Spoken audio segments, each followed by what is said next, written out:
my topic today is a little bit strange, uncharacteristic, considering that I always preach the benefits, the values of reading, and I'm always telling students, people, acquaintances, read more, read books, fight crime. But today I want to talk about the inversion of that, the negative of that. And this is why I selected this title. Don't read that book. Well, it's about the opposite. So, when shouldn't we read a certain book? When should we just stop reading a certain book? And I wanted to talk about this because it always comes up in discussions. So, first, books are a form of communication, and they are an investment on part of the side of the reader, an investment in time, effort, uh, energy, and so on. So it kind of makes sense that we have to be very discerning with books. I think Bacon said that, well, with books, some books you shouldn't come near them. Some books you should just read them, and some books you should digest them very carefully. And this is because, as any medium, the quality of books is not consistent, right? Reading in general is not a thing. Like, I know many people have it as a hobby, but to me it has always been about the pursuit of knowledge or the pursuit of beauty, uh, and not the activity itself, the activity per se. Life is short. You can't read anything and everything. And here, I've written before about reading lists and how problematic they can be. Reading lists are just somebody telling you to read this book and that book. And in itself, this might be a little bit meaningless because, well, why? Why should I read this one? And not only that, because books are usually related. So sometimes you read a certain book and you like it, you learn from it only because you had read something else before. And there is this organic nature, this connectedness to them. Some books are beneficial because they fit into your learning plan, into your development plans, and so on. And this doesn't always work with these random, discrete reading lists. And this is why when I was trying to develop a set of reading recommendations for the Atlas of Worldly Wisdom, I tried to make them into a matrix showing how the different books fit together and how they lead to development of certain knowledge that will serve as a building block in the next one, and so on. So this is my first point. You should select books very carefully. This is taking me to the point. So you should select them very carefully as part of a learning plan, as part of your own vision, or something that you know about, or somebody that you trust who knows you enough, and on. So this is the first point. Choose carefully, and not everything is good enough to fit into your own reading list. So you are being discerning. You are removing a big number of recommendations sometimes. So that's the first instance of things that you shouldn't read. And you have to remember that many of the books that people talk about are just there. They're not worth it. They're just there because of the hype. And somebody says this is great, somebody else says this is great, and then the third person doesn't want to look like an idiot, and so, so they agree, and it keeps on going, right? And there is this thing with volume, which is very problematic. More people tend to say, but many opinions are just a copy of other previous opinions.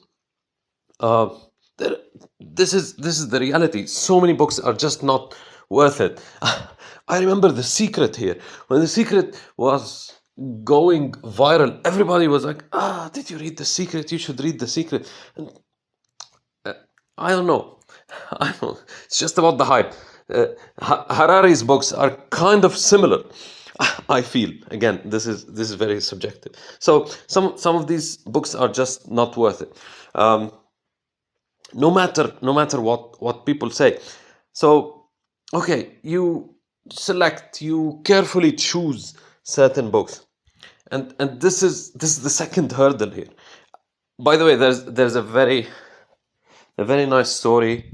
I think it was Shaw. It was Bernard Shaw, um, uh, and he some lady had sent him a manuscript for a book, and she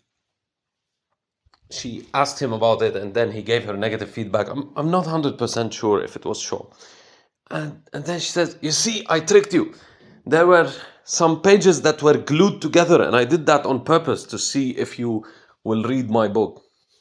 And when you returned the manuscript, these things were still glued together. It means you didn't read it." And he said, "Well, yes, obviously. When I'm eating a rotten apple, I don't need to finish it to know that it is rotten." And this takes me to my next point. What if you do select a book? You do select a book, but uh, when you start reading it, it just feels off, right? It just feels wrong. You chose it carefully, but it just feels wrong. It makes you angry. It makes you annoyed. What do you do? This is kind of tricky. I have a 30% rule here. Basically, the 30% rule says that if you've chosen this book carefully, you thought about it, and you have to complete at least 1/3 of the book, 30% minimum. Once you've done the 30%, you can think about going further or stopping. And this is important here. We should read things that challenge us. We should read things that are not the norm. But what if it's too boring? Okay, life is too short for that. It's happened a couple of times with me.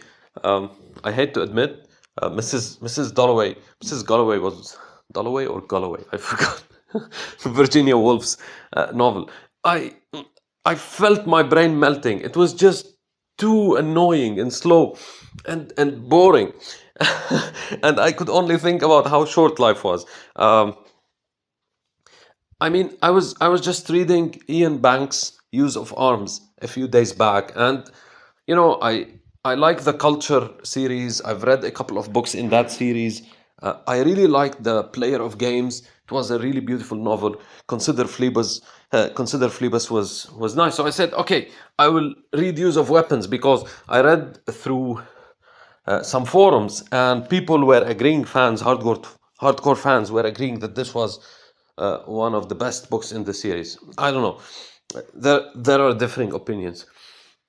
So, but at certain instances, it was just too boring, describing this character was walking near the wall, and the wall was white, and the white was very white. And sometimes authors do this. They want to give you a picture, an image of the place, for example, or of some details to transport you to the scene. But to me, I I don't know.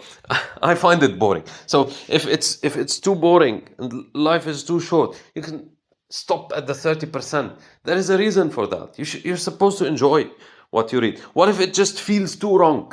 It and I don't mean challenging or difficult, like too wrong. Well, maybe you have a completely different paradigm compared to the writer, and this is not a suitable book for you. Not much can be gained.